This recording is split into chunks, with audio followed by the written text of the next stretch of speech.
Hello, नमस्ते. कसे आहात सगळे? छान ना? मी पण मस्त आहे. बरेच मुलींना वाटते आमच्याकडे कॉन्फिडन्स नाहीये. हे कॉन्फिडन्स कसं वाढवायचं आहे? हे कॉन्फिडन्स नसल्यामुळे ते कुठल्याही टोकाला जाऊ शकतात. नोकरी लागली नाही, काय करायचं? लग्न झालं, जमत नाही, काही करायचं? किंवा कुठला कॉन्फिडन्स नाही, स्टेजवर जाऊन बोला म्हटलं की कॉन्फिडन्स नाही. मग हे कॉन्फिडन्स कसं वाढवायचं? आता कॉन्फिडन्स आपल्याला कशाला पाहिजे? कशाला पाहिजे? आपल्याला कॉन्फिडन्स असला की आपल्याला एक शक्ती येते. आपण म्हणतो मी करू, एवढं काय? त्यामुळे कॉन्फिडन्स अतिशय महत्वाची गोष्ट आहे. आता हे आपण मुलांमध्ये कॉन्फिडन्स कसं भरायचं? त्यांना स्वतःवर विश्वास पाहिजे. हा विश्वास कोणावर पाहिजे? तुमचे आत्मावर पाहिजे. आता हा विश्वास आपण कसा निर्माण करायचा?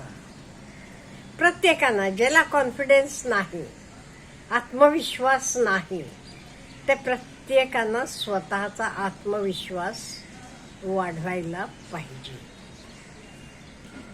आता आत्मविश्वास नसलेल्या माणसाला काय होतं? आता पहिल्यांदा आपल्याला कुठे दुसरे गावाला जायचं होतं, एकटं जायचं होतं, काही पब्लिक ट्रान्सपोर्टनं, बस असेल, कशावर नाही, आपण जातो. पण आपल्याला भीती वाटते का नाही? अयो, ट्रेनमध्ये जायचं, ते कुठे तिकीट घ्यायचं, कुठे जायचं, किंवा विमान प्रवास करताना पहिल्यांदा कसं, कुठल्या गेटमध्ये जायचं, काय करायचं, प्रत्येकाला वाटते. तुम्ही असं वाटून घेऊ नका फक्त आम्हालाच आत्मविश्वास नाही. आत्मविश्वास हा प्रत्येकाला कमी असतो किंवा तो आपल्याला वाढवणं गरजेचं आहे. ते आता आपण आत्मविश्वास कसं वाढवायचं त्याच्याबद्दल आज बोलूया. आता आत्मविश्वास, आता स्टेजवर जायला तुम्हाला कोणी सांगते, पण आपल्याकडे आत्मविश्वास नाही. आपल्याला वाटतं यो, मी तिथे गेल्यावर सगळं विसरलं तर काय? माझे हातपाय असे कंपन होतात वर स्टेजवर गेल्यावर. मग आपण हे कसं ओव्हरकम करायचं? पहिलं म्हणजे प्रिपरेशन. व्यवस्थित प्रिपरेशन आपल्याला करावी लागणार कुठल्याही गोष्टीची. एवढंच काय, आपण लग्न होऊन सासरी आल्यावर पहिल्यांदा 8-10 लोक जेवायला येतो म्हणून म्हणाली तर कसं होतं आपला? जमेल का? एवढे लोकांचं आपल्याला माप कळेल का?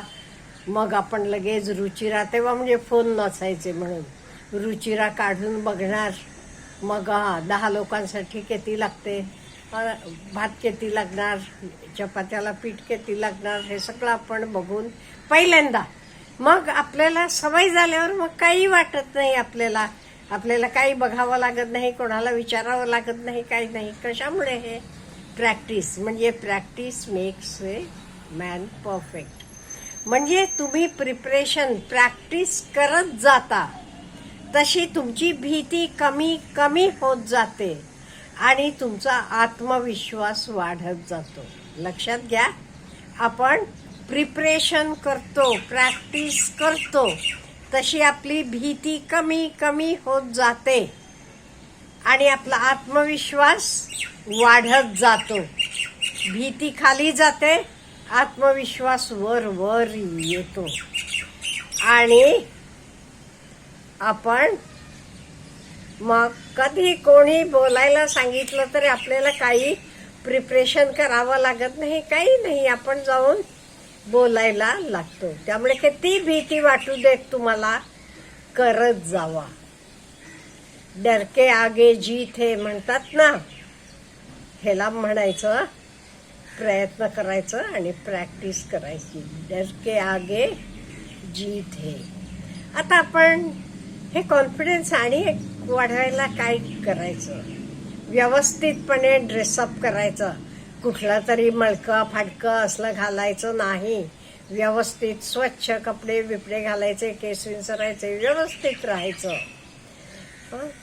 का म्हणजे आपण ड्रेसअप कसं करतो त्याच्यावरनं आपला कॉन्फिडन्स. तुम्ही आता नवीन कपडे घालून जाऊन या बघा रस्त्यावरनं, कसं वाटतंय, कॉलर अप करून चालता का नाही. आणि एक महत्वाचं म्हणजे जे काही आपली फील्ड आहे तेच आपण मास्टरी मिळवायची. ओके, तुम्ही गृहिणी आहात ना, घरातल्या कामातनं म्हणजे स्वयंपाक असेल, घरातले सगळे ते एकदम मास्टर बनायचं. ओके, तुम्ही ऑफिसमध्ये काम करता, तुमचे कामात तुम्ही मास्टर बना. म्हणजे काय होतंय, 4 लोक कोणाला गरज लागली तरी लगेच तुमच्याकडे येतात, मॅडम मॅडम मला एवढं तर सांगा ना. मग काय होते, यू बिकम स्ट्रॉंग. तुमचं कॉन्फिडन्स वाढते. त्यामुळे आपले फील्डमध्ये आपण मास्टर बनायचं. शेतकरी असलात की तेच मास्टर बना.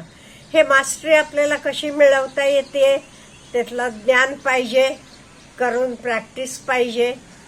त्यामुळे हे करून you should become the master in your field. पुढचं, आपली शेप अंगाची कशी असायला पाहिजे. एकदम खूप जाड झाला की होते का हो, आपल्यालाच मग वाटते अयो कसं जायचं, गेला की प्रत्येक जण म्हणतात किती जाड झाली आहेस, किती जाड झाली आहेस. त्यामुळे आपण काय करायचं, आपले अंगाची शेप म्हणा, म्हणजे जाडी उंची काही आपण फार काही करू शकत नाहीये. व्यवस्थित व्यायाम, आपलं जेवण आणि अन्न काय खायचं, फ्रेश घरात बनवलेला खावा. जंक फूड खाल्लं का नाही जाडी वाढतीये. त्यामुळे जंक फूड खायचं नाही, गोड कमी खायचं, म्हणजे आपण व्यवस्थित राहतो. त्यामुळे आपल्याला कॉन्फिडन्स वाटते. नाही ते आपण अंगाने खूप जाड असले लोकांना बघा, 4 चौघांसमोर जायला त्यांना नको वाटते. खरंच त्यांची काही चूक नाही येते, पण त्यांना वाटतं यो लोक काय म्हणतील, लोक हसतील. म्हणून आपण जरासं आपले शरीराकडे लक्ष ठेवायचं. का म्हणजे व्यवस्थित खायचं, वर्कआउट करायचं, म्हणजे आपोआप आपला हॅपीनेस, आनंद वाढतो. आणि का नाही, हे खूप महत्वाचं, प्रत्येकानं 1 तास मी टाइम स्वतःसाठी ठेवायचं. तेव्हा तुमच्या आवडीचं वाचा, तुमच्या आवडीचं काम करा, काहीही करा. तुमचं स्वतःचं व्हॅल्यू कसं एडिशन होईल, म्हणून तो 1 तास माझ्यासाठी, तेव्हा मी कोणासाठी नाहीये. तो 1 तास आपण कायम स्वतःसाठी ठेवायचं. काही कोर्स अटेंड करा, हल्ली ते ऑनलाईन कोर्सेस पण आहेत, बाहेर जायला पाहिजे असं नाही, पण 1 तास स्वतःसाठी, स्वतःची वाढ करण्यासाठी आपण उपयोगात आणायला पाहिजे. मी टाइम, ती वेळ 1 तास माझ्यासाठी, हे आपण कायम ठेवायला पाहिजे.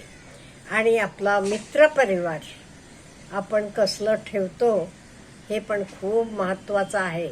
आपले मित्र पॉझिटिव्ह ऑप्टिमिस्टिक असले का नाही, आपण पण पॉझिटिव्ह ऑप्टिमिस्टिक होतो. आपले मित्र आहे नको बाबा कशाला, शक्य आहे का आता, असं करणारे असले तर आपल्यालाही तसं वाटते. म्हणून आपण कायम चांगल्या लोकांकडे बरोबर, चांगले म्हणजे पॉझिटिव्ह आणि ऑप्टिमिस्टिक लोकांमध्ये राहायचं आणि स्वतःवर फोकस करायचं. लोक काही म्हणू देत, काही म्हणू देत, लोक म्हणतील हे तुला काही शक्य आहे का आता, आरशात जाऊन तोंड बघ म्हणतील, पण लक्ष द्यायचं नाही.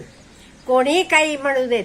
आणि आपल्या समाजात एक माहित आहे का, कोणाचंही चांगलं होत गेलं का नाही, बाकीचे पाय ओढायला तयार असतात. मदत करणार नाहीयेत, पण तुम्हाला खाली खेचायला, पाय ओढायला अगदी तयार असतात. आणि आपली जवळची माणसं ती जास्त असतात, बघा हवं ते. त्यामुळे ह्या लोकांकडे बिलकुल लक्ष द्यायचं नाही. बोलला नाही, असं बोलला ते हे काही चांगलं नाही, अमुक करू नको, तमुक करू नको. अहो, ते कोण सांगणार रे? त्यामुळे बिलकुल लक्ष दे. आपल्याला योग्य वाटते आपण विचार करा, स्वतःचं स्ट्रेंथ काय बघा, आपल्या स्ट्रेंथवर फोकस करा. आपल्याला तर योग्य वाटलं का नाही, पुढे जात जावं. Have a good day. आपल्याला काय म्हणायचं आहे असलं तर कॉमेंट बॉक्समध्ये कळवा. Have a good day.